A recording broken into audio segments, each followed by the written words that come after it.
You're about to listen to an archived episode of The Night Shift with Zeno Horoman. This is brought to you commercial-free by the Surfcast Podcast.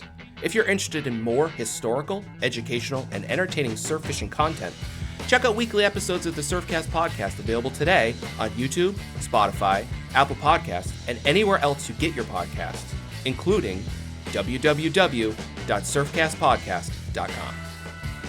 All right, so, Toby, what the hell you been up to? I just fished for the first time yesterday. Got out, did a little wild trout hunting in a stream. I just put my calendar up on the wall. It's pretty wide open right now. I got a fly fishing show, Bassmaster Classic to attend, ICAST. I haven't even had a chance yet to put the moons on it, which is usually the first thing I do. Note on that full year wall calendar, all the full and new moons. So at a glance, I know what we have coming up. Yeah, I always really look forward to that, actually. I like making my calendar because it helps focus my mind about like what I should be thinking about or what things I should be buying or, you know, what things I should be telling my wife I won't be at. Yeah, right. Yeah, for me, it's perfect. I'm sitting here all day. I'm working, staring at my computer, and it just takes a slight lift of my head to look up and see the calendar. And usually my eyes gravitate to the moon when we're in season as to where we're at and what's coming. So do you do that every year? Have you been doing that forever? Yeah, I've actually got probably the last 7 or 8 years on top of each other on the wall calendar, back to back. I just keep putting them on the same pin in front of the previous year and the previous year, and I refer back to them at times for odd things. I know you just started more recently trying to do a little bit more logging. Do you put anything on there in terms of performance, or you save that for something else? On the calendar, yeah, you say? Yeah. That's the calendar is really just glance stuff. There's no details other than the dates of those moons. The hard logging info goes in the file to track everything. Yeah, so I've got notes written here that I need to finish and fill in my last couple from the year because the season just kind of stopped for me. Yeah, I feel that. Maybe we're going to get into your season. Actually, we probably should get going in general. Actually, yeah. But. I actually was just looking at my log and I realized I'm in serious trouble. I have to sit down and I'm backlogged into October. Oops. Mm-hmm. But that's that's the wonderful thing about using an app on your phone to just record notes on the drive home or when you're laying in bed trying to fall asleep or whatever. Just record some notes on your phone and you don't ever have to worry about missing something if it's all there. So that's a pro tip for everyone out there, actually. And for my log, I use a notes app on my phone and I just talk to it on the way home and then I don't have to worry about recording it all right away. Of course, then now it's January and October's not in. I've thought about doing the video or the audio recording, like you said, 100 times. Like that'd be a great way to get this. And I think of it once the season starts. So I want to start it from day one. So maybe this year will be the year I actually do that instead of just trying to log them and note them and keep track of the little things. That would be way more effective and thorough. Yeah, well, and it makes sure it's a stated memory for people like me and you who have no memories left because our brains are destroyed from not sleeping. Yes. Oh man. So do you think we should actually start this? I think we already have. I think this actually is already started, but we'll do the official start. All right, this is the official start. So you've already heard the introduction because I'm going to do that after the fact. But today we have Toby. Toby, you've been fishing for a long time in the surf. Can you just give us a little history of your time in the surf, how you got started, your journey? Yeah, sure. So I'm, 43, 44, something like that right now, the point in my life where the age doesn't really matter so much. But I started surf fishing when I was 5 or 6 years old. Something around there. I was in first grade. My dad, my family would go down to the coast. We lived Western Massachusetts, where I grew up, and we rented a house on the shore from my first grade teacher. I don't know how that came about. How we found that out. Nowadays, you wouldn't really think of yourself ending up renting a house from one of your kids' teachers, but that's what we did. And my dad was an electrical contractor, so he had to get some certification one year, and it just so happened that the house that we were renting was right near where he was taking the classes. So we spent a week there and turned out to be a great place for the whole family. There was some really good fishing nearby. So that sort of got us, my father and I, adding in the surf fishing, which he had done prior. But it was sort of my first opportunity to really do it on top of the regular fishing that we were already doing freshwater side. And then from there, I did a bit of fresh and salt through the years, and it was once my parents got a divorce and my mom would take me, fishing wherever I could. I really just somewhere along the really clicked on the saltwater and the surf side. I remember at one point kind of joking. I was fishing for American shad on the Connecticut River, and I was watching striped bass hammering the shad, and it started clicking that why am I targeting essentially bait here when there's fish feeding on them, and it kind of developed, I think, from that. The size of the fish, the difference in the fish, and when I really got into surf fishing hard, like a lot of people, is when I became mobile. I got my driver's license. It's whatever it was, 16 and a half, 17 years old range. Then most of the other fishing was set to the side, and it was surf was number one for me. Yeah, and when you were, I think you told me that when you were in your teens, you were making like 2-hour-long runs by yourself out to the Cape and stuff, right? Oh, yeah. Yeah, because, again, living in Western Massachusetts, you're 100 miles. I think from my house to the sand trail where I'd fish in Rhode Island, for example, it was like exactly 100 miles each way. And, there was a point in time where I was doing that run 5 to 6 times a week. The Cape was even more. I mean, it's probably got to be 100 miles just to get to the canal from where I was. And I never fished the canal. That was before the canal was anything. That was when we were fishing the beaches, when the beaches of the Cape were really good in that mid 90s, early, through late 90s stretch. Yeah, there was a lot of miles. I put a lot of miles under those early trucks that I had. Yeah. I think a lot of us listening feel that right now, but even still. But yeah, to think about a teenager, I mean, man, you must have been alone a lot, right? Because I mean, if you're doing that, you don't have someone going with you. No, most of it was solo. I had one friend, a kid I became friends with in 10th grade. I went to private school, and just by chance, this kid I became friends with fished a lot, but he didn't do any saltwater. We lived in the same area in Western Mass, but he was all on the freshwater side. And so I was freshwater fishing while I was surf fishing, of course, but we just started fishing together, and then I started bringing him to the salt, but he never really got into it heavily like I was. So a lot of those trips were solo. When I was fishing Rhode Island, I got in with a lot of the older guys that had been fishing there since long before I was even born.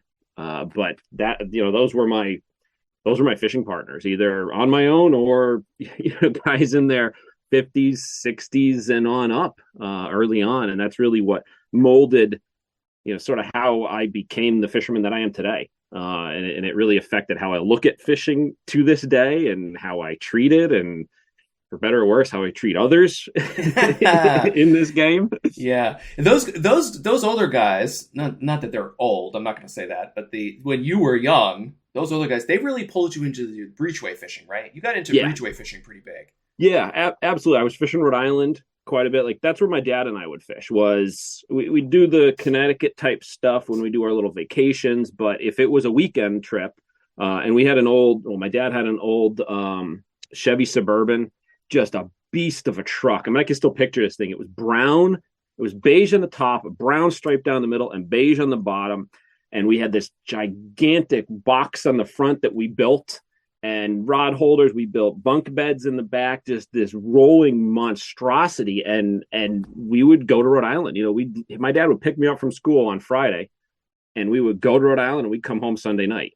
Now, for whatever reason, it was shortly after we were, a couple years after we really did this, my parents got divorced. Maybe that weighed in on it. Who knows? But that Rhode Island fishing was a lot of what I was doing early on in the surf. So I was sort of getting to know those guys at that point in time, because in that range, I was when I really started getting on it there, I was 9, 10 years old, 11 years old, something like that. So that I sort of got my first intro on those older guys. But then once I was doing it myself, I knew some of them, I got to know them, but it was a lot of solo nights. Yeah. Sort of like it is to this day, really. I fish with a small group of guys. Probably you could count on one hand the number of guys that I fish with any sort of regularity, but a lot of solo trips. Right. Right. It's funny is my parents actually had one of those Suburbans too. And I'll never forget when I was maybe 6, 7, something like that. The transmission fell out and my mom had to like practically carry my sister because she was so young. And I remember walking home because the transmission fell out of it. Ours was blue. But I know exactly what you're talking about. That's really funny. They were. So, I can't even imagine the gas guzzling of that thing now. Oh, man. Yeah. And then we actually had a Suburban. No, now we're doing a Chevy commercial. But then we had a Suburban from when I was in second grade, and I took it to my senior prom. We had it the entire time. So it was like the car of my life. Learned to drive in it. So anyways, there's it wasn't always actually the best car, but we had it forever. Mm-hmm. So you mentioned Connecticut, just in passing of the history. You're located in Connecticut now. Yes. You've been fishing Connecticut for a very long time. Mm-hmm. Can you tell me a little bit about your season that just went by, and then also how that compares to seasons past? Maybe things you saw or that were different or whatever. Yeah. So, I mean, coming into every year, I have a lot of big plans. My season's sort of planned out in my head, where I'm going to start fishing, those first couple of trips, when I'm going to transition, when I'm hoping things are going to develop. So I come in with this idea of the perfect season sort of built up in my head, and 99.9% of the time, it does not go that way for whatever reason, whether the fishing isn't right where I thought it would, or a storm throws something off, or I just get into something. I start getting, I might want to throw a lure one night and suddenly I just get on a kick of throwing it. So it just takes these different directions. And this year was no different. I compare my numbers year to year for number of trips, number of fish caught in different categories. And this year I fished fewer times than I had in quite some time. I still have some of the dates to log in my, to put into my logbook, but at last count, I mean, I was probably 2/3 of a quote average season for number of trips. With that said, my total numbers were pretty much on par. So more fish for fewer trips. My bigger fish, 30-pound class, 40-pound class fish were pretty close. On the 40 pounds, they were pretty much the same. I shoot for 5 fish over 40 pounds a year. It's sort of what the average has become. I kind of gauge that as a better than average or a below average year, which happens obviously from time to time. 30-pound class fish were up. Numbers wise, I don't remember exactly where I was at, but when I did last check, I was up on that number. So do you think that's indicative of the fishery? Because like you said, you fished a little bit less this year, or do you think that they were just in your particular area? Because I mean, you have a pretty good pulse on what's going on, because you don't have a huge network of people you're sharing information with, but just being in the industry that you are, a lot of people. So do you think it's kind of tough it's tough to say, because the total number of fish can be skewed if you have a couple of really good nights. My 21 season was kind of bad, and then I had these couple of nights that 2 or 3 nights were better than 3/4 of the rest of the season combined. So this year I had a few of those nights, no real standouts in numbers wise. So I would have to say that on average, there were just sort of more fish around in that better class. I still had enough skunkings. The same number of skunkings seemed to be there. And I'm cool with that. Like, I've talked about, when you and I have talked before, like the skunking is kind of part of what we accept, that when we're going for those bigger fish, I don't mind having 1, 2, 3, 5 trips where I literally do not land a fish. I know I could save them. I have places around here where I could walk in with my eyes closed and catch a schoolie in June, July, August, September to save a night. But I don't want to, because that fish doesn't do anything for me. So we sort of pay in skunkings for those nights that come through, where you get 2 or 3 fish in the 30-pound class, maybe a 40, and you just know in your mind that if that's sitting in front of you, there's a very good chance there's even something bigger. And ran into that enough this year that it was a little bit better in that regard, based on, if you look at those numbers, fewer trips, same numbers of size class fish, it's got to be better. Yeah. So are you looking forward to next season then? I mean, is that fair to say? I mean, I know you're looking forward to it, but do you know what I mean? I don't think it changes. Really, my outlook, my eagerness for the next season to come up doesn't change based on that. When I kind of liken it back to when I used to golf before I heavily got into fishing. Like, if I had a bad day golfing, I couldn't wait to get back out again to do better. If I had a good day of golf, I couldn't wait back out and repeat it. So it's sort of the same thing with fishing, where if I have a crappy outing or a crappy season, I'm like, just makes me want to go more. I don't think it really matters so much on what I'm considering is the potential to catch. I just sort of got that motivation, and that drive is just there until it's not gonna. So that's a really interesting perspective. Do you think that when it gets worse, you fish more? Or because a lot of guys only fish more if it's good, right? So what's your perspective on that? Yeah, I fish more. I don't. I have every reason, like I come up with every reason and excuse to fish more and to fish less. I need to stop, when I'm not catching anything, if I'm having a couple of bad outings, it drives me to go some more. And I get really, I can get demotivated pretty quickly, but I still got to go out and do it. But then when I have a good night, I'll go, and then for no reason, I'll just stop. I'll be right so many times. And when I look back on it, I'm pissed off that I didn't fish it out further. But so many times, like, you know what? I had really good results last 2 or 3 nights. I'm good. I'm satisfied. I take a couple of nights off. And then once those nights pass, then I'm like, what did I just do? That's probably where the harder motivation comes into play. Is thinking that after what did I, why didn't I continue on it? Yeah. I experience that sometimes as well. Even worse for me, I think, is when I'm on fish on a particular tide and it starts to just slow down. And you're like, oh, I'm going to go somewhere else. And then you're like, why did I do that? So it's a more acute version of the longer version of what you're talking about. But I know and it was a loaded question, because I know for me, the harder it gets, the harder I end up fishing. And sometimes that can be a negative, right? Because if it's bad and you just keep grinding and pushing yourself into, oblivion, it can be bad as well. But I will say, as far as when it goes bad for me, what I mean by when it goes bad, when I'm not catching anything, when I go on a skunk streak, those days when I'm trying to come off of it, if anything, I might go as many days. I might go 3 nights in a row after getting skunked, but they're short outings. That's one thing that does drop out, and I have a hard time with motivating myself now, is that if I'm not catching anything, I can bail after 15 minutes.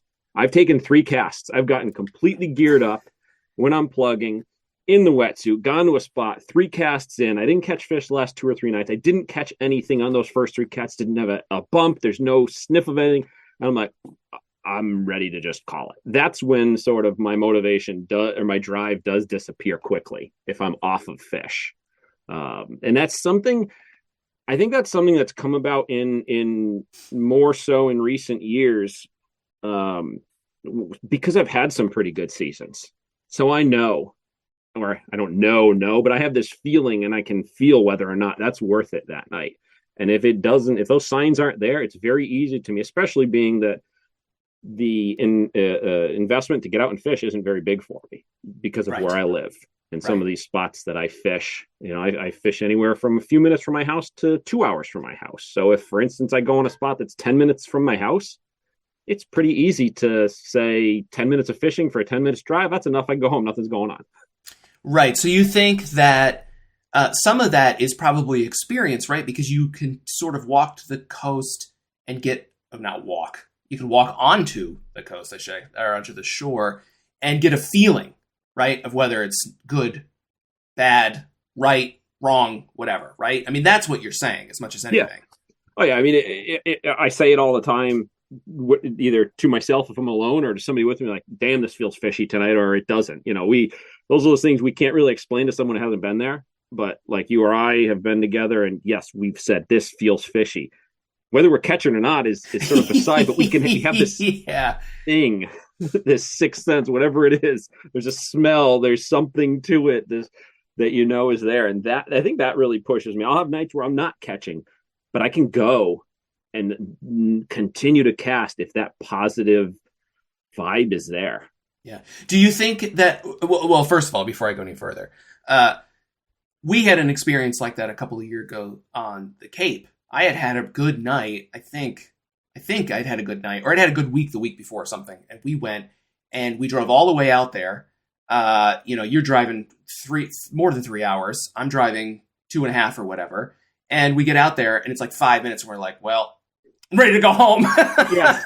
I mean, it's been literally 5 minutes, and you and I are like, oh man, now what are we gonna do? Yeah. Let alone the drive. It took us longer to walk the beach to get to where we started casting than we were casting to say this night might not be worth it. Yeah, and then it wasn't. Which, I mean, maybe it's a self-fulfilling prophecy a little bit, but I'm totally with you. On those nights, you're like, well, this was a friggin' waste of time. So, but that was still a good night. I remember that one. I still had a lot of fun. Not like because we're talking about like the company can make up for it. I mean, being with someone, being out there, being on the Cape. If you've ever fished the Cape, I'm sure some of the Long Island South Shore beaches are similar. There's just something about being out there. And I've got a history personally, emotional connection to those beaches on the Cape too. So it's very easy for me to sort of zone out when I'm not catching anything up there and just fall back to some nights that I had, or just to be in such a wild place more than makes up for it. Right. Without getting like too philosophy, get too much of the philosophy side. It's there's more to it on nights like that. Right. The catching is sort of the icing on the cake, but it doesn't need to be there. Yeah. Until you're driving home, and then you're like, why did I stick it out? Now I could have been sleeping. Yeah, exactly. It's always easy on the way out with the coffee and the anticipation, and then you're out there and it's great, but then you're on your way back and it's, why did I do this? So just going back to something you just said a few minutes ago, Toby, you were saying before we started getting off on the tangent of the Cape, that, we both agreed that when you walk down to the shore and it doesn't feel like it's going to happen, it often doesn't, and you'll quit. Or it feels good and you'll stay even if it doesn't happen, which I do that frequently as well.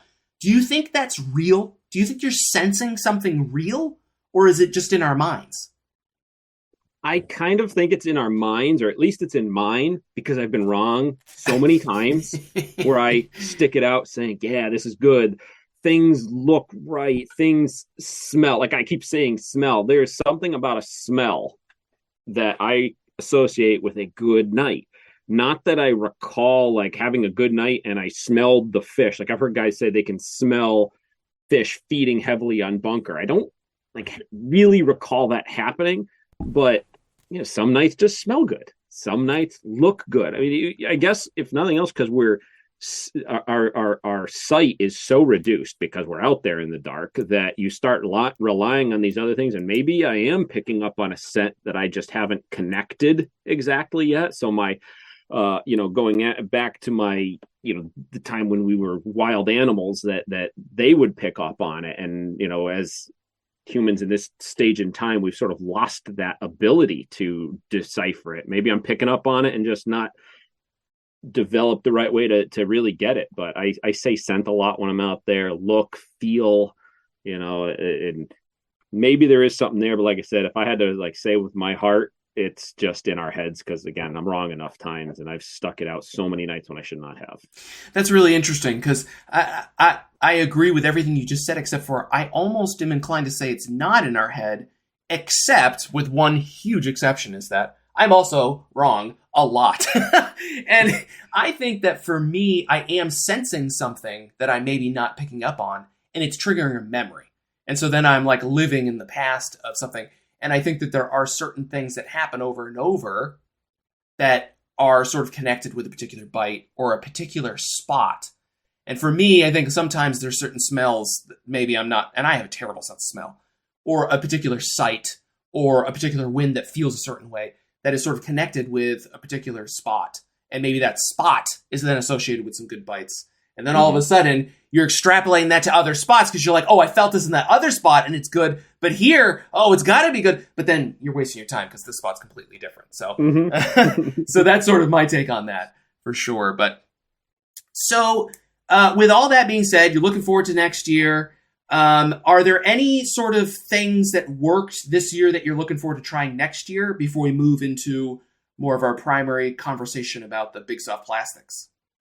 No, the soft plastics are still in there because it's something that, as we'll get into shortly, I've been personally developing for several years now. I look forward to the things that I'm going to do and change and continue to fine tune in regard to that this year.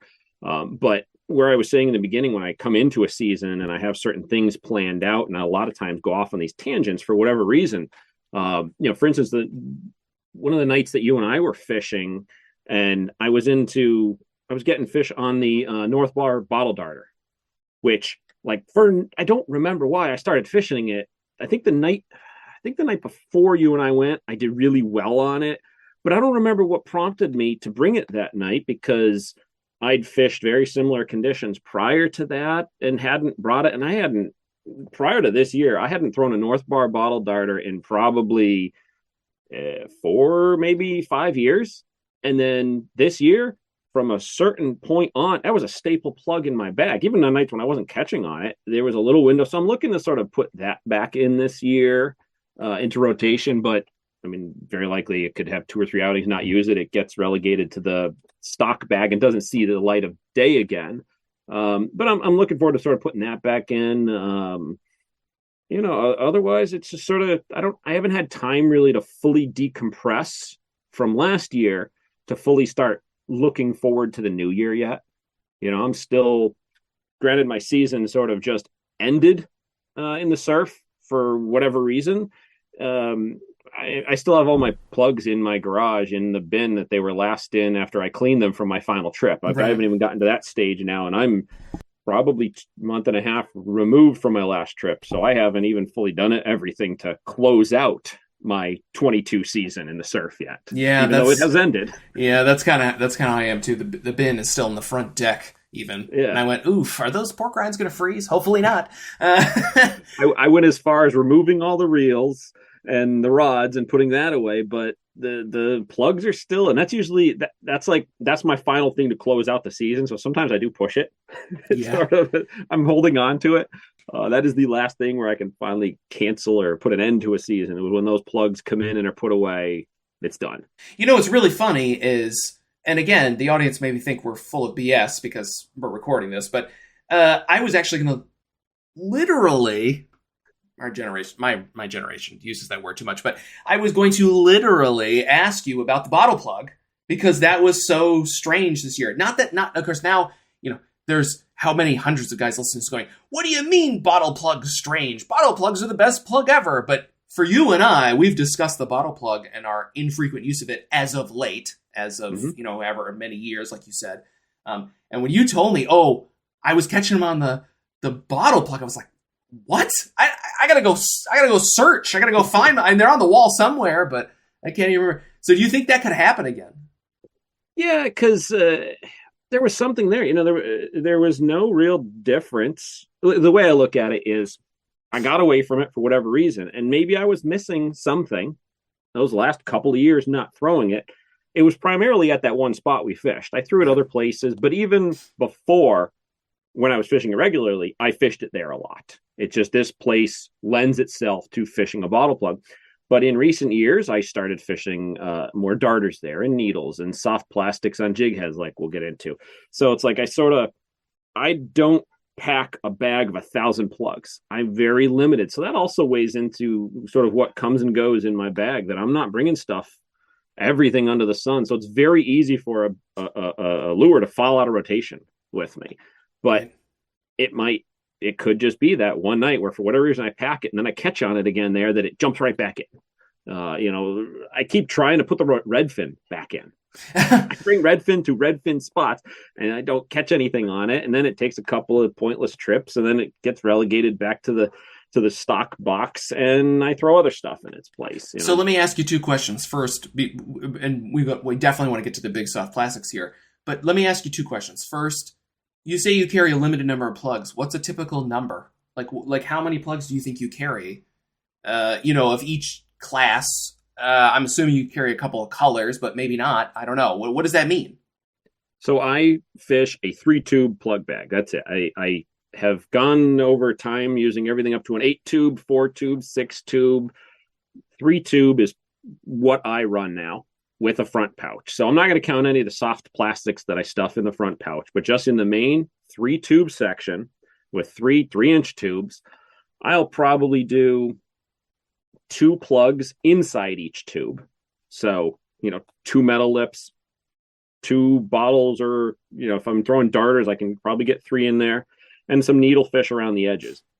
And I could fit a lot more if I wanted to because of my rigging. I'm just using a belly treble and nothing on the tail hook of any of this. So you can much easier stuff it in. But if I'm probably 2, 4, 6, 10 to 12 plugs, I'd say is on the high end of what is in a bag for me when I'm going to a spot that I know. Now, I might try to shove some extra stuff if I'm going somewhere I'm not familiar with, or if there's potential for varied conditions. If I know there's some building storm, I'm not really sure what stage we're at, that's different. But on an average night, when I'm on a consistent fishery or fishing schedule, it's 10 to 12 ish. Nice. Do you carry, so out of those 10 to 12, I'm assuming that you're not carrying just one of each one. So, for example, I'm assuming you're carrying a Super Strike darter? Mm-hmm. Yes. So the 2 plugs that pretty much go everywhere, no matter if I'm on a sandy beach, if I'm on a big surf, rocks, whatever, some needlefish and some darters are in there to start. Sort of that's my core of the plug bag. And then from there, okay. So do you, sorry, I don't mean to cut in, but I guess I did mean to cut in. Do you then carry so you say darters and needles, do you carry 3 different kinds of darters, or do you carry 2 different colors of the same one, or how does that get handled? So on the darters, I have a lot of different darters. For most of the ones beyond the Super Strike are very specific. I've got some massive darters that are 5.5, 6 ounces that I throw at one spot. But again, if we're just using average night, it's the Super Strike darter. And it's going to be probably a black or a blurple, as long as it's not a bright night. And then solid yellow, no matter what. And then 1 or 2 other color combinations. Generally, it's pretty basic color combinations, though. It could be a parrot or a gold. I've just sort of been enamored with gold back darters the last couple of years.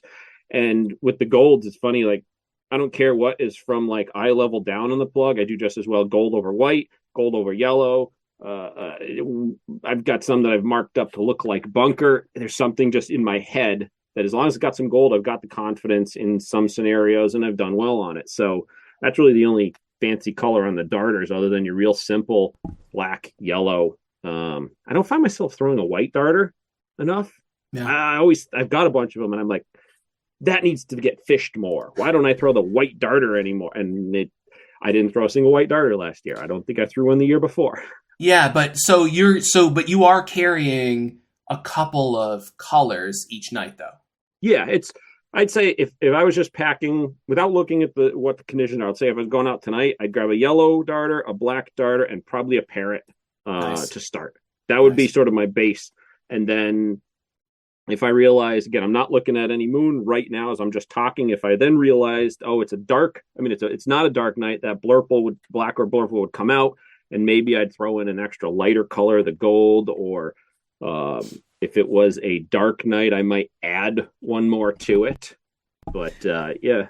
Yeah, so you're carrying 12 plugs. Even if you're only carrying 3, you might be carrying 4, but if you're only carrying 3 as Super Strike in those colors, you really are limited. So then if you're carrying a needle, I know you're a big fan of the Hanesek needles, the JLH needles. Yes. If you're carrying those, I'm assuming you're probably carrying 2 or 3 of those. You really are limited in what you're carrying. Yeah. Compared to what we see a lot. That's what I'm saying. And even me, I'm guilty of this. Compared to what I see of the pictures of your plug bag. Yeah. Right. Yeah, on the needles side, again, I own just about all the needles that have been made, are currently being made. But being that I fish with Jay all the time, he and I he makes all of the needles, all his plugs. But we work together on fine tuning plugs for specific spots, from size to wood to weighting. So it's pretty easy for me then to grab. So let's say I've got 3 Super Strikes. Now I'll grab 3 maybe 4 of his needles, because I know exactly which ones I'm going to go there. And then again, it's pretty similar on the color. Whatever that one color range that I mentioned with the Super Strikes, that's what I'm getting. Or that's what I'm choosing across all of the plug styles. Really, the only one that I don't branch further on is like when I get to a metal lip. If it's a metal lip spot for me, I throw solid black and solid yellow. And any variation on that isn't for any good reason. Like if I throw I've got a black and silver side.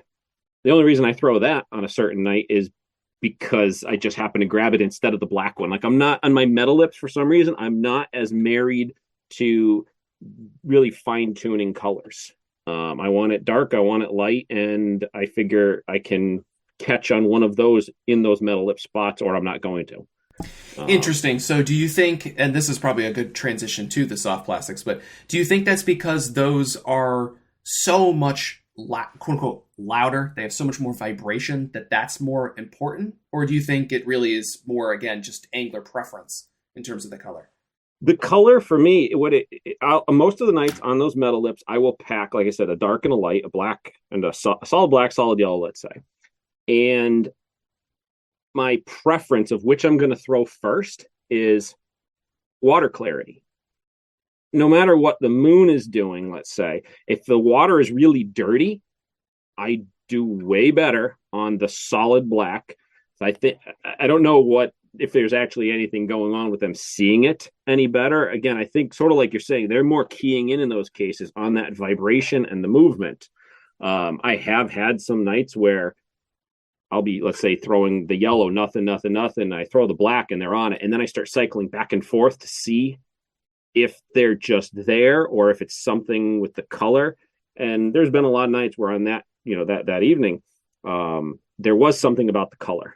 I'm assuming because the fish aren't telling me why they hit that black plug versus the yellow that just swam by. I mean, maybe it's swimming a little differently. The lip is tweaked to a certain way that they like. I don't know, but it's just easier for me to just go back and forth on the color on those metal lips to know if it's on or not, as long as I'm reaching the right depth. Right. But there still isn't as much. I don't know how you would phrase this exactly, but there's the demand for a huge variety of color in those is less, is what you're saying. So yeah, you think you can get away with a more limited black or white for And another thing that might weigh into it too, when I'm like a spot that I consider a metal lip location, because where I fish a lot of them, I don't throw metal lips a lot of varied locations. Sort of like if I've got 10 spots, let's say 3 of them, I might even throw a metal lip. The way I'm perceiving the bite occurring is that my metal lip is swimming along in the current, I try to sweep them over and past a holding spot or an ambush point for the fish. So I almost feel like the color is granted the color is that last thing there. Maybe they may feel it. They're sitting there and potentially they can sense it with or whatever the right term is off their lateral line. They know it's coming. They know something's coming. So really it's that last second is the color. It might be the least important in them hitting it. It's more of getting it in front of them. Getting it down to them.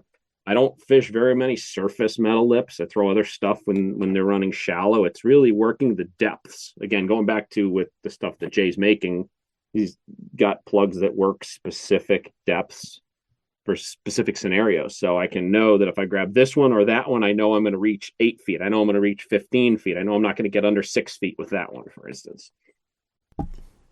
So good transition at this point. Moving from something that is extremely big, makes a lot of racket, a lot of vibration in the water, to something that doesn't. And that is these big, eel-like soft plastics. So before we sort of get into your take on these and everything, I just want to say that just so everyone's on the same page, there's a lot of different soft plastics. We're specifically, when we keep saying soft plastic for the rest of this discussion, we're really more talking about things like the gravity eels, a big hoagie slappy, a Joe Bags, one of his Block Island eels, those kinds of baits, the long, skinny things. We're talking things that are at least 10 inches, right, Toby? I mean, that's where we're starting. Yeah. So just so everyone's on the same page. So, we were just talking about plugs that make a lot of racket. These things don't. This is a very subtle lure. It can be a little intimidating for people, but I think you and I have discussed this. These have gotten a lot more popular in the last half a decade, maybe a little bit longer, because there's been more of them that have come to market. And that's about when you sort of started picking it up. So just give me a little bit of information about your background with the soft plastic eels, soft plastics as we'll call them, your biases, the history with these things, that kind of stuff. Yeah. So again, they've been around for a while. Going like way back, I used to throw soft plastics a lot. Not that like I was doing it when it was uncool, but before they got cool in modern times, I'm talking like the early 2000 range. I was into them a lot, and there was really at that point only one guy producing a 13-inch soft plastic eel-like lure. That was Ledge Runner Baits, guy up in Massachusetts, and it was designed for fishing the canal. And I really only used them in the spring on the herring run-based fishery on the Connecticut River. And because we were throwing 9-inch sluggos and doing really well, so I was like, well, if I'm throwing a 9 and I up it to this 13, I'm going to do even better. And I never really did any better on the 9s versus the 13s, but they were fun to throw. But I was unable to transition very much success on the big stuff to the salt. It was early on, the 9-inch sluggos. Like, that was just what I could catch on in the surf in a variety of different rigging configurations. And then Steve McKenna got all into the double hook rigging of that 9-inch sluggo, and I fished them. I did well, but it became so cool to fish those that it turned me off, and I stopped fishing them for a while. I mean, there was a long time where I didn't fish soft plastic because I didn't want to be that guy that everybody else was already. And I just found ways to catch with other stuff. And that sort of bit me in the ass when this resurgence in the soft plastics came about 5, 6, 7, 8 years ago, when we started seeing the really dedicated production of rubber eel representation in the rubber baits, soft plastics come about. And I resisted it. And I kind of laughed at the guys that were throwing. I say, I'm doing just as fine not throwing those. You guys are wasting your time. You're throwing a bait that lasts for one fish, and my needle fish will do the same thing, and I can catch an infinite number until I break it off on a rock or something. So I stayed away from them. And it just sort of, I forget exactly how it happened, but then I started to give them a shot and started to come around. And it was sort of slow early on. I was fishing the gravity tackle GT eels. Actually, I think if I had to pinpoint it, I did an article for the Fisherman magazine with Tom Fusini on how to make your own soft plastics. I went to his house. He showed me the whole process because I needed an article. I needed to cover the subject because everybody was doing it, fishing them. So it started from that, and he and I made a bunch of baits one day. So now I've got in my possession a dozen of these things. So I started fishing them, and I right out the gate started catching. I was like, okay, there's something to this. You screwed up here by not fishing them for the last couple of years. So I really set out from that point to learn them, and I'm still working on it. Like I'd have to double check. I'd say 5 years probably now, 5 seasons. I've fished them with consistency. So something like that. I mean, I don't even think I'm, 5% of the way to getting them, figured out the way I think I have the darter or the needlefish. Right. But you've had some nights that you've told me that you think you would have not caught the fish you caught had you not had them. Yes, you really think that for sure. Yeah, that's been a kick in the ass where I look back at my being stubborn that I fished them in almost what I consider non-traditional locations. Like we as surfcasters can, if I was to say this is darter water, you can sort of in your mind come up with a pretty good picture of what darter water is.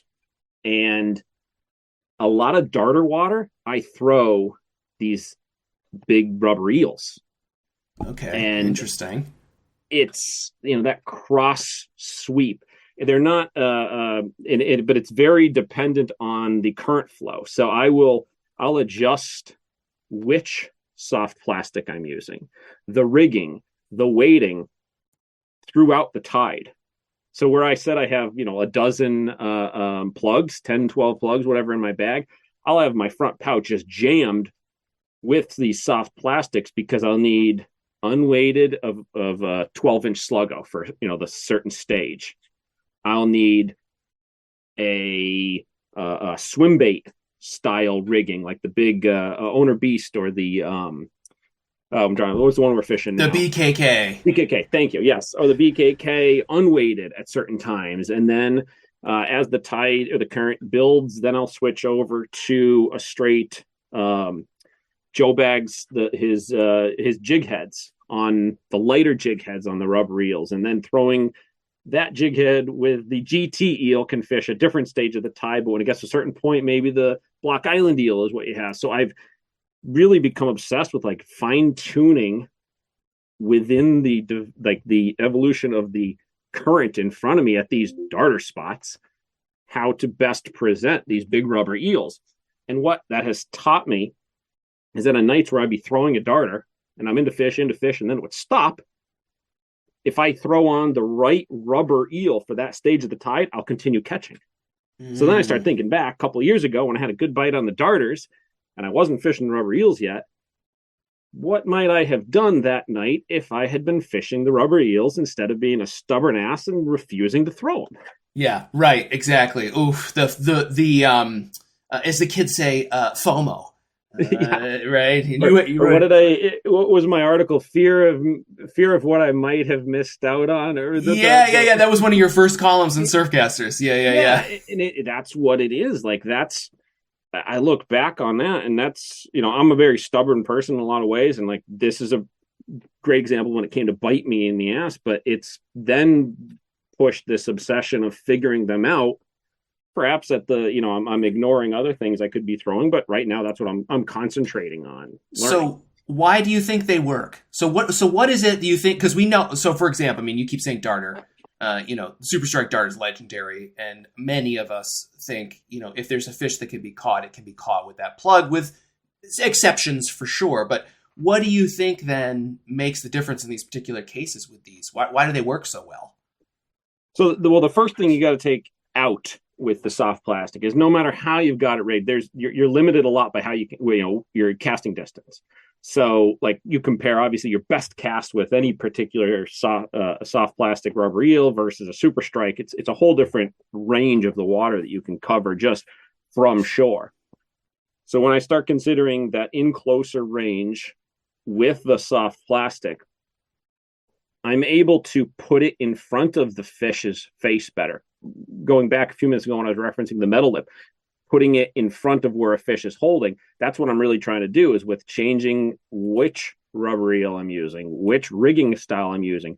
I'm able to extend the amount of time that I can put it in front of, as close as possible to where those fish are staging so that they can feed on it. So let's say the current, at the earliest part of the current flow, when it's not really ripping, I can get that super strike down and it can get in the range of where the fish is. The current isn't pushing it past too quickly. As that current was developing, and now I would lose the bite a few years ago, I can't put it in front of them as well. Maybe it's just because of where I'm standing. Maybe if I had adjusted the location of the shore to swing into them, I could have still caught. But with this soft plastic sort of concept that I'm working off of, I can much easier put it, and I know where the fish are holding. I know this spot that always pulls the fish, this angle, this connection. I cast it here and it drops to there. Well, if I add a little more weight, I can continue to stay on that through the current. So I think it allows me a little better tool for getting in front of the fish's face in certain spots.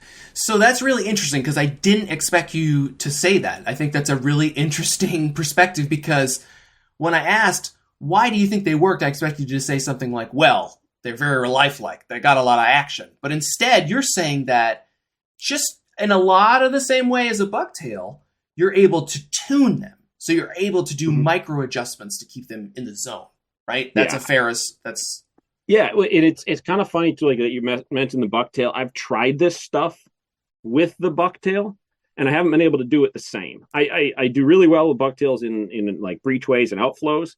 I admittedly have not invested the time in more of the open surf area to try to fine tune it, but in passing over the years, sort of given enough of a shot, I wasn't able to translate the success on the bucktail in these places. There is something about this rubber eel that maybe because it is a bigger profile, I'm not 100% sold that when they hit it, they know that it's an eel, like they're feeding on an eel, and that's what they wanted. The same as I don't think they're so worried when you're throwing that metal lip in front of them that they think it was a bunker or a blackfish. They think that it's a split second decision to feed or wait till the next thing comes by. And I think that's really more what I concentrate on, is presenting an opportunity for that fish to feed. Like, you look at my rubber eel colors, it is black. Like, I own some white ones, barely ever throw them. I'm not, but that black side of it isn't because I'm trying to, again, replicate the eel. It's more of just something that's going to stand out for them right there. And if nothing else, it's worked enough for me that I got that confidence level in it. And I think they just see something's coming by them. If you watch, don't know how much this really weighs out in the real world, but if you watch a trout feeding in a stream, they peck at everything that comes by. And 99% of stuff they spit back out because it was just a leaf particle or a stick or a twig. And to a degree, I almost feel like striped bass are sort of like that when they're feeding in a current, when they're stationed behind a rock, just sort of hanging out. If something comes by, they taste it. And the rubber eel and the different rigging setups I have allows me that opportunity to put that in front of them, and hopefully they taste it long enough that I can set the hook on them. Nice. So, I mean, that's a really good analogy, and that's some pretty awesome insight. So then 2 follow-up questions I'm thinking about right now is, then you don't really think it has anything to do with a striped bass propensity or desire to eat eels the way that they seem to just, abandon all fear, or, they just attack an eel recklessly, right? You don't think it really has anything to do with that? Per se. No, not so much. I mean, I was a hardcore eel fisher for many years. I hated them for a while. Then I got into them. I mean, live, rigged, dead, skins, the whole deal. So I've got a lot of experience fishing eels. And even then, I was never 100% sold on, I'm putting an eel in front of a striper because that's what he wants to eat tonight. It was always the easiest way for me to present, first off, something natural, if nothing else. I'm not trying to make something look like something. I'm already giving them something that is something. So instead of trying to make my rubber eel look like an eel, I'm putting an eel for an eel. So I think it was more a case with the eels is they would naturally feed on it. So it was a little easier for them to bite. And in this case, maybe they think it's an eel, but I don't think they have time to process that.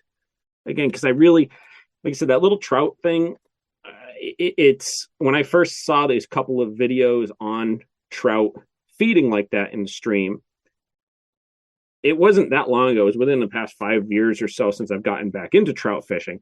And that's why I started thinking about it. Like, maybe I was too worried in the past, when I was concerned about matching it, that they're not as concerned with that they're more worried about just putting edible in their mouth for now, whatever that might be, so be it. Like you're at a buffet line and there's just food coming down for you and you're picking at it and you worry about what it is later. So then the follow-up question I have to that, and I believe I know the answer, but I want to hear you say this. Do you think it would work then with something smaller or something bigger? Does the size of, because when most guys looks at these baits, the typical surf guy, maybe not the people listening to this podcast, but in general populace, whoever those people are, but these are pretty big baits. Do you think that has any part in it, or? I think the size just helps it get noticed in that last moment, especially because, like you said, and I definitely agree on, it's sort of a silent, air quotes, silent bait. They're not sitting there and feeling too much vibration. I couldn't imagine coming off of a slender rubber stick thing coming through the water and just swinging past. So if it's larger, it's just more of a chance that they're going to see it, that a piece of it is going to enter their vision. I don't do as well on, let's say, a 9-inch sluggo rigged in all of these ways in the same spots. And I've tried it. Really, the only time that I consider downsizing any of these baits is if I'm dealing with a nasty headwind and I'm more concerned with getting a little bit more casting distance. So a little less wind resistance. But even in that case, I dropped down to like a 10-inch, got striper pintail. I sort of reserved those for those cases for a couple of reasons. They're a little smaller, a little more compact. They're a firmer rubber, so they don't flop, and they're not as wind resistant. They more missile through the air instead of, banana peel through the air. Because again, I still want in my mind to present, especially if there's a wind in my face and some surf, a larger profile. But I think if we start going much bigger, you get to a point where, and I've been a victim of this, there is sort of too big, not so much for what the fish can consume, but what you can effectively present through your cast, through how you fish it, maintaining contact. Those factors come into play, I think, more when you get big. And I really experienced that when I got into fishing bigger plugs for a while. Some of the bigger needlefish that Jay was throwing, I don't throw as much, or was making. I don't throw them as much now as I did. They're more specialized scenarios because I would become limited with a 5-ounce needlefish versus a 3-ounce needlefish for casting. Like, you'd think a 5 is going to bump into the wind better. I can put that 3 into the wind further, for instance. Right. It's the same concept as the 2 3/8 ounce Super Strike versus the 3-ounce one. The 2 3/8 actually counts further. Yeah, totally. Mm-hmm. So you've mentioned, before we go into rigging, because you've sort of basic hit on that, but we'll talk about it a little bit more. Before we go into that, we've kind of talked about the advantages. What are the weaknesses besides casting distance? Can you think of any other ones? I don't know if I can, so. There's times when I don't, like the soft plastics get put away.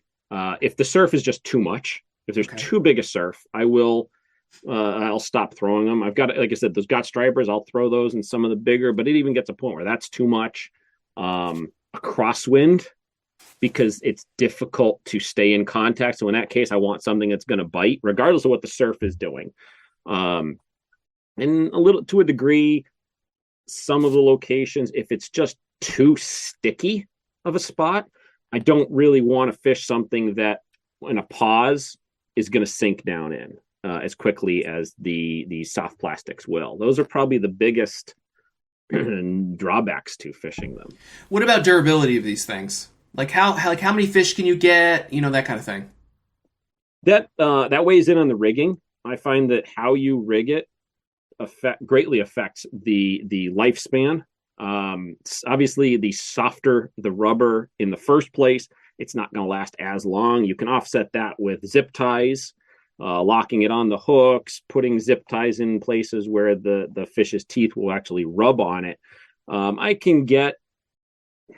I have some baits that just last a lot longer. I mean, I've got dozens of fish, and then I've, barring bluefish, of course, I've got some that on the first fish just got shredded. Yeah. Sometimes you just get that fish, whether, no matter what you've hooked it on, but it's just like, it's a mental case. That thing does not stop going crazy until the moment you unhook it and let it go. And even then it splashes water at you, and those just destroy everything. Yeah. And one of the things with the soft plastics is if a fish gets a hold of it and it's the hook isn't, towards the outer side of the mouth, if that tail is just wildly flailing around, that just does more to rip it. And even those zip ties on it can only go so far to preventing it getting shredded. Yeah. So you've mentioned zip ties a lot. We're starting to get into it already. So walk me through a couple of different kind of riggings, or any tips you have for rigging these things, etc. So I've got a bunch of different ways I rig them. There's the swim bait style hooks. Those are the big, like, freshwater worm hooks on steroids, screw connection on the nose. Those are pretty much the way I fish those is on the slower stages of the tide, to slack. And I really that's when I want to fish that rubber eel, that soft plastic, like I would an eel when I used to fish real eels, meaning I'm not worrying about the current imparting any action. It's me pulling it through the water that is attracting the fish. And in that case, I'm actually, maybe the fish are on the move, because the current's a little slower. So they're sort of in a feeding mode where they're out looking for foods, again, likening it back to when I was fishing eels. So that weightless is slower current stages, and wanting to really hunt for fish. If I'm working a shoreline that's kind of nondescript, I'll throw a weightless and just sort of work it through there. If it's really sticky, you can get away with that a little bit better. Okay. So those hooks we're talking now, you're I think you mentioned the Owner Beast and the BKK Titan. Those are the ones you generally use. Yep, I was using the Owner Beast for the longest time, not because I liked them, but because they were really the only thing that were available for a long time. That's right. In the bigger sizes. Like for a while, it was just the 10-aught was the bigger that they made. And then they came out with the 12-aught, and I was like, oh, yeah, this is great. And I actually found the 10 is better for a couple of reasons.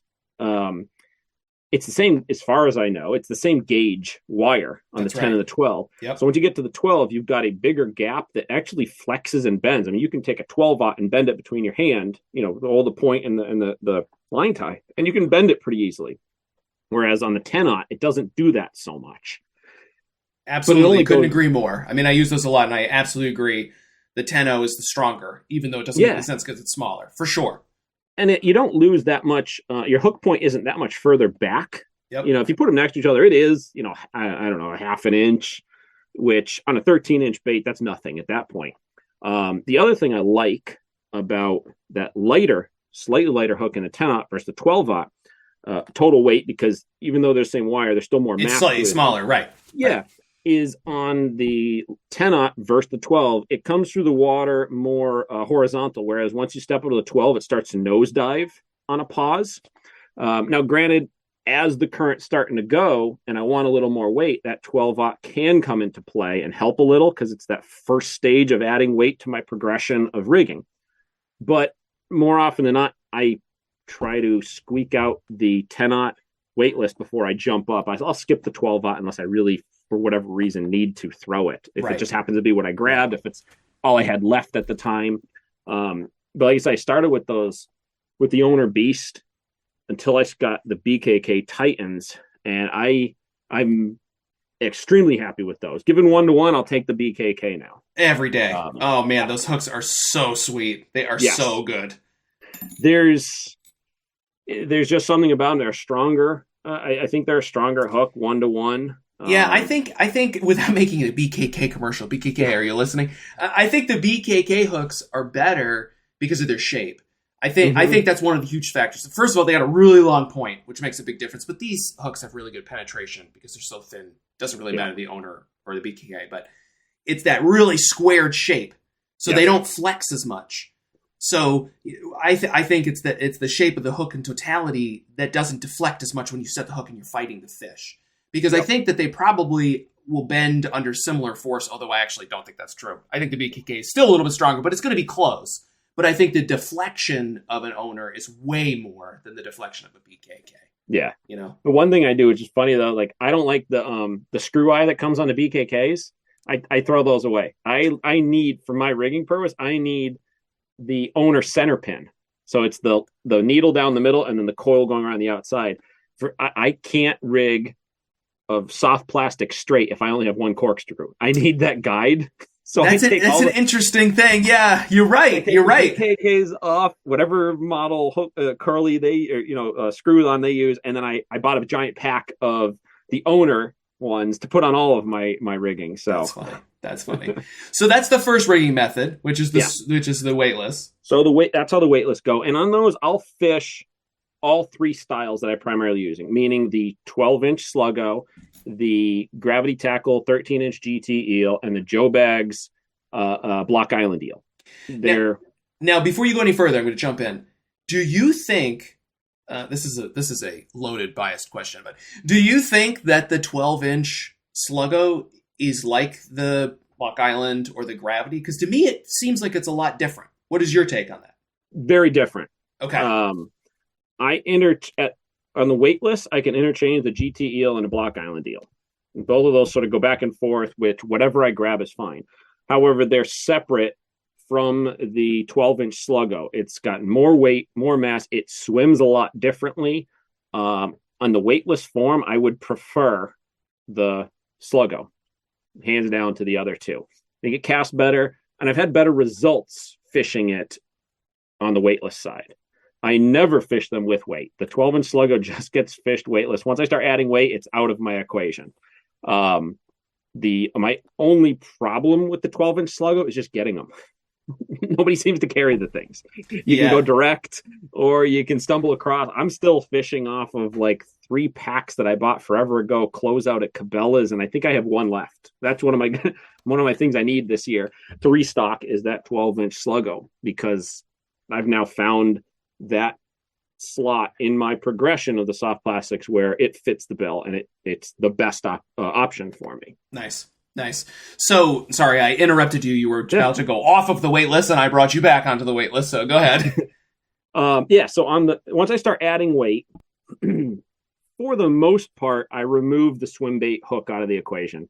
I do still have some. Actually, it's the Trocar swim bait hooks with some weight molded into them that I'll fish on occasion, but I just like once I'm adding weight, I like using a much heavier hook because now I'm dealing with current. So I want the strongest connection to the fish. So I'll use jig hooks, whether it's in a jig head, as I'll get to, or I take a 9.0 Mustad jig hook, like the raw plain jig hook, and make my own swim bait setup.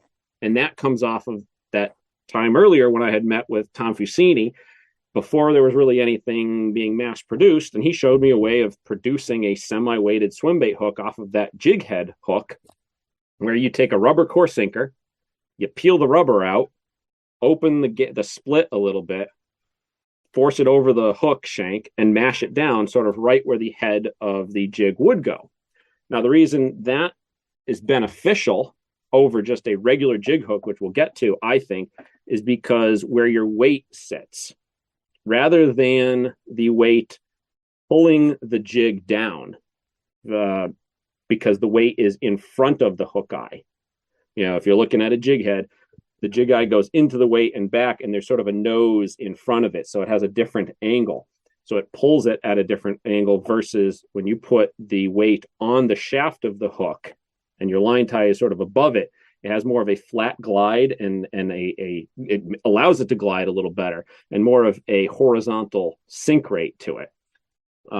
It's sort of like, again, to take it back on the freshwater trout side, where they do like a jig hook for some of the Euro nymphing, the tight line stuff, and then they'll do actually an offset sinker, or excuse me, a weight on the nose. They'll put either a pin or some monofilament to push that sinker point forward so that it'll rest horizontally in the water. And I think it's sort of that same concept, just on a larger scale, which plays into, as I'm adding weight, and how that bait reacts in the water based on the current at that time, at that stage of the tide. So then, jumping ahead, I think, do you think that horizontal rest with that sort of homemade weight moved back jig hook is a more natural presentation? I mean, does it look more natural to the fish?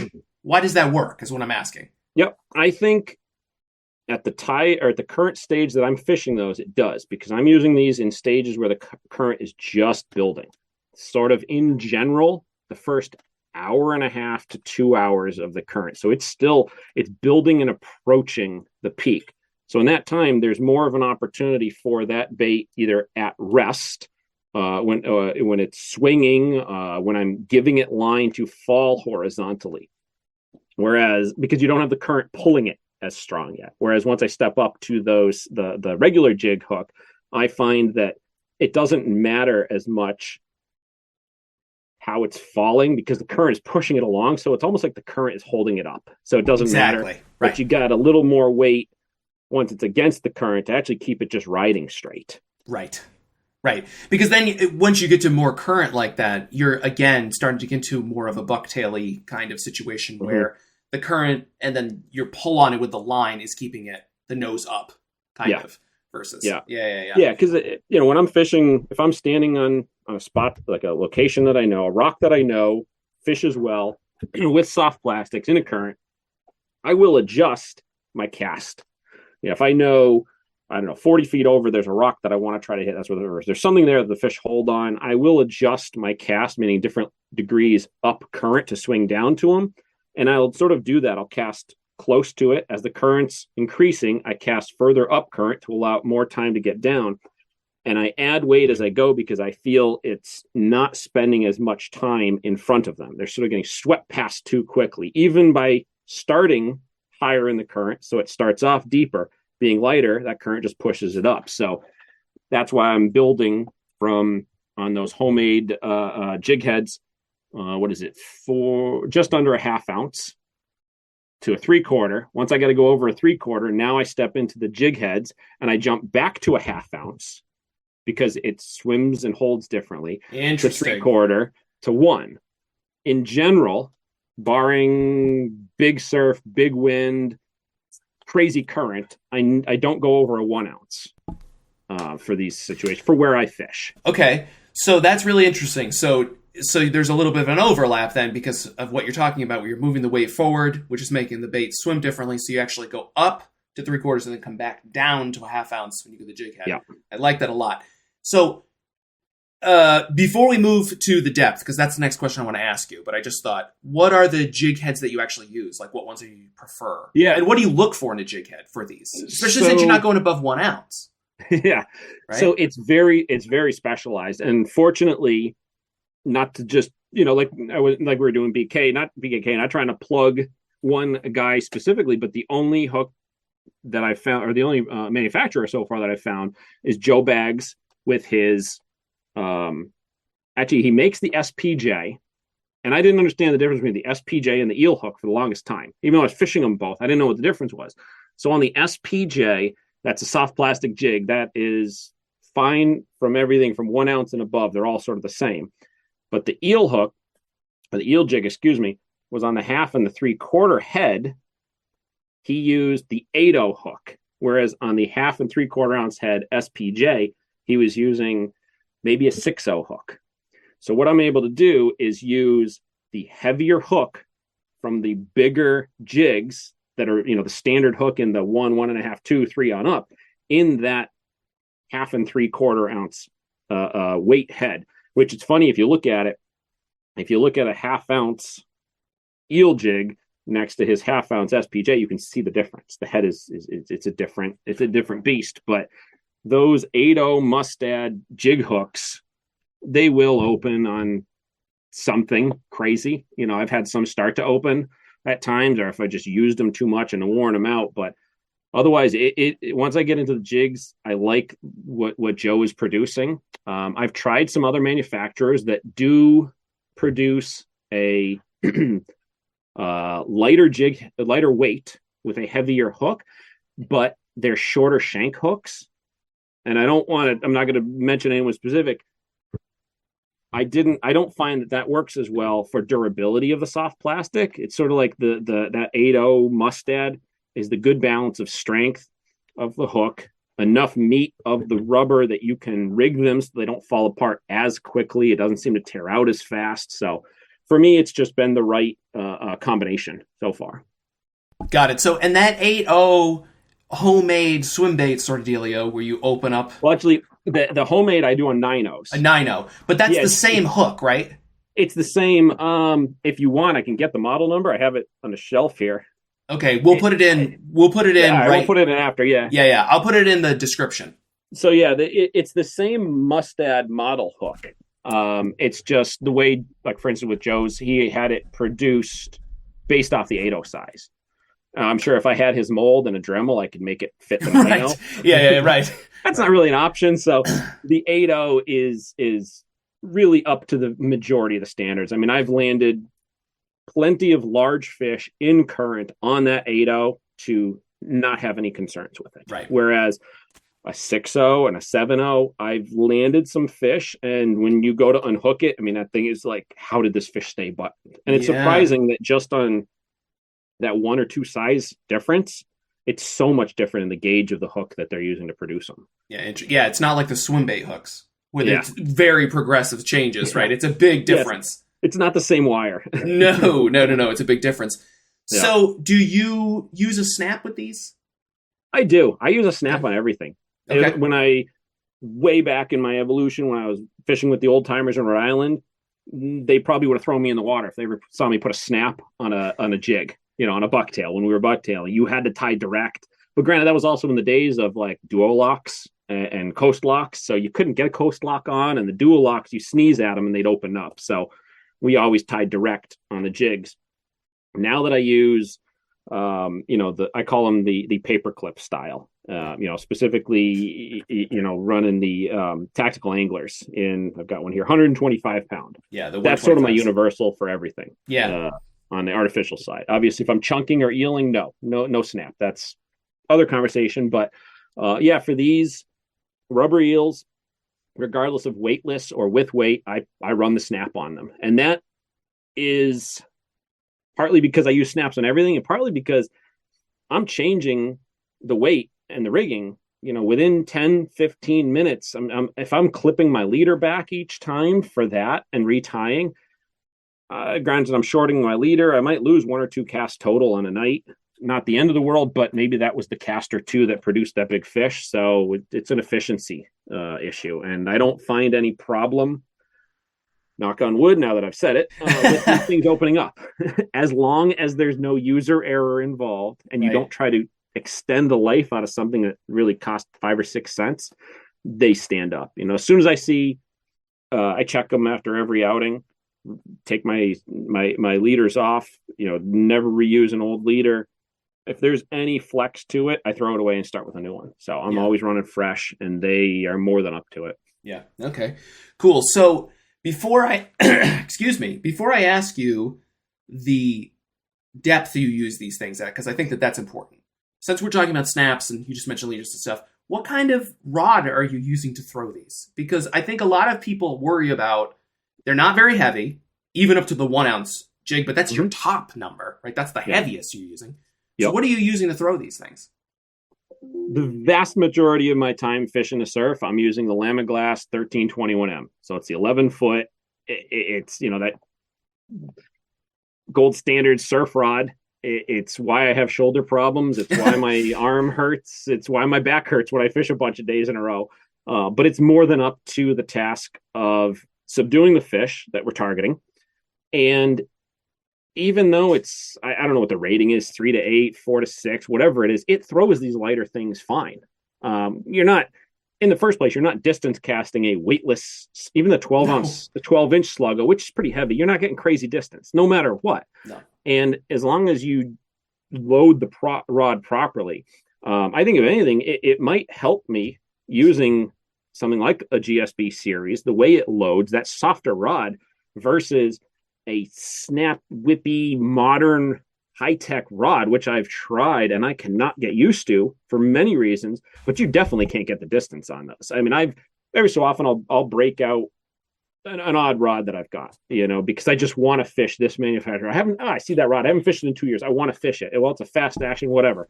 2 casts in, I am kicking myself because it does not load properly on these lighter things, even though the rating might be exactly the same. The way that GSB loads up on these lighter things, as well as the heavier stuff, because it's the same rod I use when I'm chunking bunker and throwing, half of an adult bunker out there. It does the job fine. And like I said, ultimately, beyond that, it is more than up to the task of subduing every fish that, you're going to run into. So what I'm trying to get, so I love that you said all that. So what I'm trying to get at, because a lot of people get very worried about trying to cast these light things with a heavy rod. They don't think it'll cast, but you have no trouble. And you're a Fireline guy, right? Yes. Yep, yeah. Fireline. You will not find anything other than Fireline. I think they actually call it 30 pound on my, what I call real surf casting gear, the stuff that's not what my son uses, or if I'm on a sand beach or what have you. Anywhere I'm fishing on rocks, it's 30 pound Fireline. VS250, either 1321M, or I will throw my 1201M at times. Just like I'll bounce back to that really more to give my shoulder a break, because I've been through physical therapy. Like I have legit problems with my shoulder, so there's times where I just can't do it anymore. So I will drop down, and I don't see any negative as far as the casting or the fishing. But I always go back to the 11 because I just like that rod. The one that I have has so many memories in it. Like when if that thing ever breaks, I will shed a tear. Yeah. That rod has seen stuff that gets me through the winter, thinking back of what I've done, that kind of stuff. A lifetime of fishing for sure. Yeah. So I think the point that you're making and that I'm trying to make through asking you these questions is that when it comes to some of this lighter stuff, you don't have to worry about it so much. You don't have to worry about having a quote unquote light rod to cast these lighter things. And you might be doing yourself a real disservice when it comes to fighting these big fish.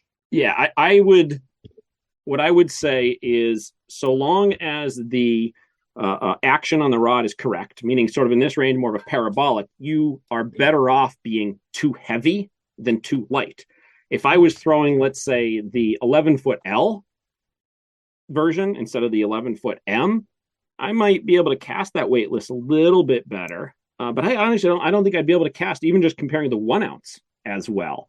And for sure, because I've owned the L 11-footer, I'm not going to be able to fight the fish as effectively. I mean, you saw it one of the nights that you and I fished when I hooked into what was not straight bass. Not a striped bass, yeah. If I had an L on that night or a lighter rod, I would have been in trouble. Yes. Granted, I wasn't exactly in good shape with the rod I had, but like that's sort of in my mind a good example of support of fishing the rod. Granted, there's the throwing of it side, sure, that you want to do, and it handles it just fine. But that's like why I would go heavier than lighter any day, because when I hook into that fish, the ultimate fish that I'm seeking, that we've discussed before, I want the best, strongest tool in my hands. Right. And they're more than capable of casting these. That's what I said. I mean, it's not people's favorite rods in the whole wide world, but the St. Croix Mojo 11-foot 3-8, which is a much faster rod than the GSB even, but it's a fairly moderate rod. I was casting sluggos with that for a while, and a couple of my friends were giving me a hard time. How can you even do it? How can you do it? I mean, you could cast a sluggo with a telephone pole. It's not fun. I mean, it's not like a great enjoyable experience. But I'd much rather have then the telephone pole to fight the fish than the joy of casting the soft plastic and then being screwed when you catch a 40. Hook the 40 or whatever. When I fish redfins all the time. Exactly. Back when I fished them, when I used to throw a weightless redfin, which granted, contrary to what a lot of people think, you can fish a weightless redfin and do just fine.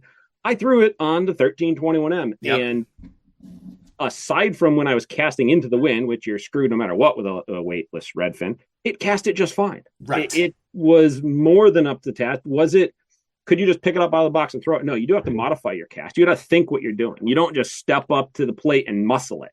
Right. You got to think through, have some casting form. Going way back to my development, I read, because that's what we had at the time, it was, pre-internet days, Ron Ayers casting books, and learned how to properly cast. So that helps too. You're not like, my son's learning baseball. He doesn't just buy a bat, step to the plate, hit home runs. He is taking lessons and classes on how to properly swing. So you need the same thing with the rod. You need to make the proper cast for your rod as well. Amen. I think that's exactly right. And I think that those slower rods are more versatile in that you can throw these really light things and then really heavy things and also fight fish. Yes, the faster rods will cast a SP Minnow or a Super Strike needlefish further, easier, although further is debatable because we've debated this as well. That may not actually be true. I think it's easier to be sloppy and let the rod do a lot of it in those faster rods. Because you've had that experience before where you've outcasted specialty stuff, special rods and stuff with your friggin' fire line and your GSP. So yeah. So it's again comes down to casting technique and form versus just punching it out there. Exactly. So going back to then, so that was great. I think it's important for people to know that you can throw these things on your tradition. What we see is your more traditional heavy surf gear. Even though that they look really light, feel light in your hand. The show, you pick up a gravity, you go, how in the hell am I going to cast this? It's fine. You can do it. It works. Yeah. So then, real quick too. I wish I had. I can even give it to you if you want to put it into the description. I took weights one time. So let's just say a half ounce head. The sluggo weighs like 3.5 ounces. Granted, I'm not throwing a jig head on the sluggo, but even the gravity tackles are like 1.5 ounces themselves. The Joe Baggs Block Island eel is like 2 ounces. I've got all the weights like actually listed out too. So even though I say I'm throwing a half ounce head on Joe bags, it's still actually 3 ounces total. So you're still putting it in the manufacturer range rating of what the rod is built for. So that's right. So that's a really good point, because when you pick up one of those eels, because it's so spread out, because it's so long, it doesn't feel as heavy, but it really is. It really is. Yeah. So. Yeah, coil it up, put it on your digital scale, and you realize, wait a second, this GT eel, this Block Island eel weighs the same as my redfin. Right, exactly. Yeah. More. Yeah, man, maybe we should have a podcast all about fishing unweighted redfin. That would be fun. So now going back to what we were talking about really quickly, because I think this is important. When you're thinking swim bait versus modified swim bait hook that you make yourself with the jig hooks versus the jig heads, what kind of depths are you thinking? Assuming the same kinds of current, a moderate current, which I know is hard for everyone to picture because that means something different to everybody. But no, most of the places I fish are not terribly deep as far as ocean front stretches. I'm guessing 6-8 feet on the low end, on low tide, to maybe 15, 18, couple of the deeper locations at the high end. And I'm still reaching those depths. And I know I'm reaching the depths range with a soft plastic because I hang every so often. And I donate enough lead throughout the year to the bottom structure that I know I'm where I need to be. You can adjust, like a 1 ounce head, let's say. You can reach 20 feet of water in a raging current if you cast it far enough up current and let it free, under no tension, let it sink. So what I will do, I stand on my rock and I'm looking straight out to the ocean, and I'll, let's say, start my first cast at 12, and I keep track. That's why I have a hard time fishing with people that were talking a lot, because there's a lot going in my mind while I'm fishing. I'll cast out. Now, whether I put the line on the roller or I open the spool, or let the line go out on the bail, I can count. Okay, the first one, maybe it's a 12 o'clock count, no tension, 4 seconds, then I engage. What does that do? So I know where my cast was. And then when I reel it in, I know what that cast, combination was. And if I hit bottom too quickly, maybe this time I'll still sink it for 4 seconds, but I'll have it on the line roller so the current actually sweeps it up a little bit more while it's going down. Or if I didn't reach, maybe I'll give it a little longer count, or I'll go now at an 11 o'clock instead of a 12. So I'll fine tune my casting location based on that depth to make sure I'm putting it every single cast near the bottom. And you can reach those depths on the higher end. And the opposite side of it, once it shallows up, you can do the same thing with the lighter things by not sinking not letting it sink as quickly, engaging right away, maybe casting a little further down current. So it's the depth is, I would consider what I'm fishing average for the striper coast, that 6 to 15 foot range, nothing crazy deep, which, going back to when I laughed at these guys who are using, I'm like, how are you using a jig head on a soft plastic in 10 feet of water and not just donating every hook? Knowing guys that were fishing these things on Block Island before I started doing it myself, I'm like, you cannot fish that on Block Island. Those conditions, how are you doing that where I'm throwing an unloaded redfin and not just pouring money into the surf? Well, it's because you need to think it through. And that's why I have all those different grades, combinations of how I'm rigging and what I'm fishing, so that you aren't just purely donating stuff to the bottom. You're fishing the whole time. Yeah, so a lot of these concepts really are the sort of cliche bucktail inlet concepts that you're translating, modifying to the surf and these really big baits. Is that fair? Yeah, which is kind of funny. Like I said before, I haven't been able to transition the straight bucktail pork rind combo to the surf very well yet, because you put me in a breachway, any of my Rhode Island breachways that I grew up in, that I've spent hundreds of nights fishing. And that's what I do. The same concept where I'll bring different weights, different configurations. And as that current is progressing up and down, I'm adjusting where I'm casting, my sink, my swing, everything else. So it really is the same thing, which it undoubtedly helped in what I'm doing now. I already went through a big learning curve of what to do and what not to do as I experiment along to fine tune. But yeah, it conceptually, it's the same thing, an outflow breachway, it's going out and away from you, whereas in the shoreline it's just side to side, but it's the same thing. You're just standing a slightly different direction in relation to where the current is pushing along. So Um, knowing that, I should say, do you think that these big soft plastics will work in sort of non-traditional places like an estuary? I mean, I know eels are in estuaries, but that's not really some place that you would think about doing some of these techniques, or maybe on a sand beach or something like that. I've been meaning to put them to use on the Cape, for instance. I when I go to the Cape, I don't fish it as much as I want to, and this would apply as well to your South Shore Long Island beaches, your New Jersey beaches. When I go there, just because I'm not doing it as regularly, it's harder for me to, drive 4 hours and experiment. Yeah, right. I go meet you, and we've just put 4 hours to get up on the beach, and I'll bring some, but I'm gonna start off throwing what I know, what has always produced. So I know it would work because eels worked in those places. Now, again, like I said earlier, I'm not trying to replicate the eel, but I think it's really similar. It's a similar concept that fish is eating food coming through. There's not a whole lot of just eels swimming up and down the back beaches, but they work. Right. Because it's food in front of the striped bass. Right. You'd probably be better off live landing a sand eel up there than you would live landing an eel, but it works because they're eating something. It's meat in front of them. So I absolutely want to fish those soft plastics more when I go to the Cape. You and I had talked about getting up. I don't think, no, we didn't make it to the Cape this year together. We didn't make it this year. You didn't join me this year. Yeah. Yes, that was all on me. But in the back of my mind, I actually considered bringing nothing but those soft plastics one night. Like if we had gone a couple of times and I sort of got okay, I've caught some fish, I've made the 4-hour trip worth it. Because I feel they definitely could work. They definitely could produce. It would take a little time to just figure out the intricacies because I couldn't just go up there and just throw them. I'd have to put that same thought into the process that I'm doing where I am at home.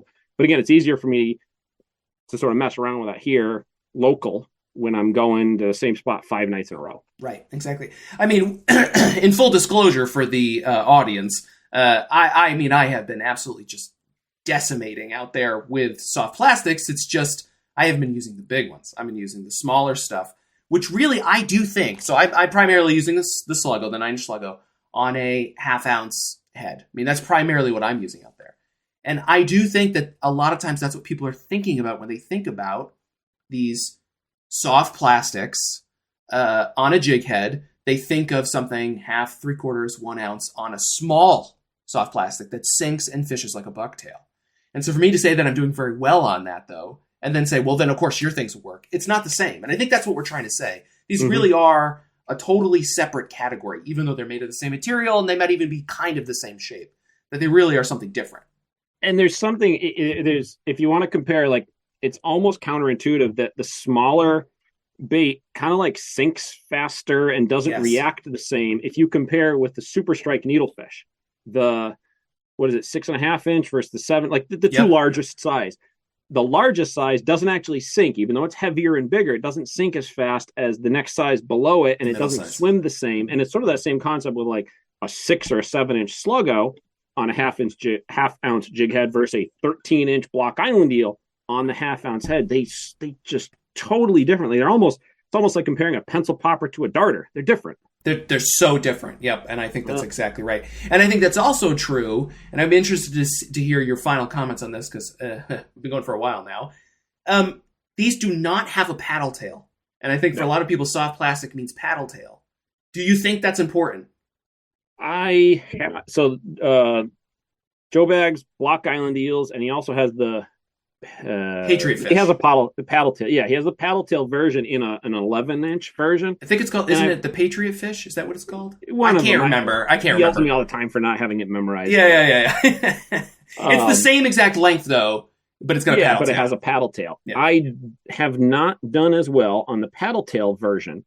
My thought is that it's the subtlety of the movement on these rubber eels, soft plastics without a tail, just that slender profile, more naturally comes through the water like a living creature. If you watch a bunker come through the water, it does not swim like an SP minnow. It does not back and forth side to side. I've spent a lot of time watching bunker move when I'm trying to net them for bait. So I watch how they move on. It's almost like they're jet propelled. Granted, they do shake a little bit, but they move without moving. And there's a little slinkiness to them. And even eels, when I've seen eels swimming, there is some slinkiness. It's not a kicking tail. And I think that the water just running past the sides of this long, slender rubber bait, make it move just enough that if the striped bass needs a little bit of reality to make that decision to strike or not, that it's enough to tempt them. But I don't think that kicking tail is going to help them to make that last choice. I think the only way a paddle tail on a big soft plastic is really going to help me or help you, get more is that it will give off that vibration. So it'll transition it from being a silent bait to something that does, can be picked up by their lateral line. But if you were throughout the season gave me the choice, one or the other, I'm going, smooth, straight tail over a paddle tail every time for my current stage of how I fish these. Yeah, and I completely, totally, wholly believe in this. I mean, I'm very devoted to the idea of almost making your lure kind of want to hide, that in the water everything's trying to hide and be quiet, and that if you make it stand out too much, it's very unnatural. And so I think the same thing. I think that having something without a kicking tail can be better. I think also for us, because we are having to retrieve it a lot more versus someone in a boat who can kind of hang it straight down, I think that also matters, because I think then you can start to become a little bit more subtle with the tail if you're not having to drag it through the water, but just sort of up or down more. So I do think that could potentially matter too. So, but I'm with you. I think that I don't even mean 9 times out of 10. I mean 9.999. I don't want a tail. I don't want a paddle tail for sure. So. Yeah, it works. They obviously work. The SP minnow, that shape, that vibration, the kicking tail on the old storm shads that sort of started the rubber bait kick with that. It obviously does something. It's there, but I think there's just more of a benefit on average for no action back there. Well, Toby, I'm really glad that at the very end of the podcast we finally got a chance to beat up on the SP minnow one more time. I feel like that was a wonderful. What's that? Anytime you need me to do that. I know. I feel like I hijacked this from Zeno, and we had to make sure we could get in there one more time to beat up on the SP minnow right before we came to the end of the podcast. Mm-hmm. Absolutely. So, Toby, is there anything you want to promote? Anything going on with you? Yeah. So, some people may or may not know. I obviously was with the Fisherman magazine, but I left there a couple of years ago. I doing something a bit different these days. I'm still in the fishing world, but work with fishing tackle retailer, which is really more on the industry side. Work with the manufacturers, tackle shops, the business side of fishing. But I also manage the Fishing Wire, which is sort of an all-encompassing fishing news service that I produce. Email 5 days a week, 20 fishing-related stories. So I come up with 100 stories every single week, send them out. thefishingwire.com. You can subscribe. You'll get those emails Monday through Friday. First thing in the morning, you can start off your day. A lot of stuff in there for everyone. I try to touch on freshwater, saltwater, regulatory, trout fishing, tuna, West Coast, East Coast. It's a bit of everything for everyone. With 20 stories, you're probably not going to care about all 20 every day. But I try to get a couple in for everyone. 1 or 2 of those are going to catch your attention, and you can check them out. So, yeah, I like it. I mean, I subscribe to it. It seems like I get something out of it every single time I open it. I remember there was the one story you ran. I can't remember what state it was, but there was some kind of bounty on an invasive species, and you and I went off for half an hour talking about if we could just make our job hunting this invasive minnow, how amazing that would be. Well, the guy got $60,000 or something crazy from the state or whatever. Actually, I just came across the update for this year. Whoever got the money, it was $62,000 some guy made for killing some invasive minnow. Yeah, exactly. It's we're quitting our jobs, we're moving out west. We're gonna hunt minnows. So that's the kind of oddball stuff I try to come up with for that. So you can keep up with me there. And of course, there's oftentimes some striper stuff in there too, because interest, obviously. So I throw in stuff that I want stuff that's going to interest me as well. And and put that in. Of course, I'm writing for Surfcasters Journal and as well, so you can follow along there with my season as well. Yes, Toby is our most recent added columnist, Surfcasters Journal. If you're not a subscriber, you want to find more from Toby, subscribe to the magazine, surfcastersjournal.com. Thank you so much, Toby, for doing this. We appreciate it. This was a long one. I think people are going to get a lot out of it, and I really appreciate it. Yeah, I thank you very much for having me on today, and for you taking your time out of your day to do this, and Zeno for giving us the go-ahead to do it as well. Yeah, and we'll have you on again. All right, look forward to it.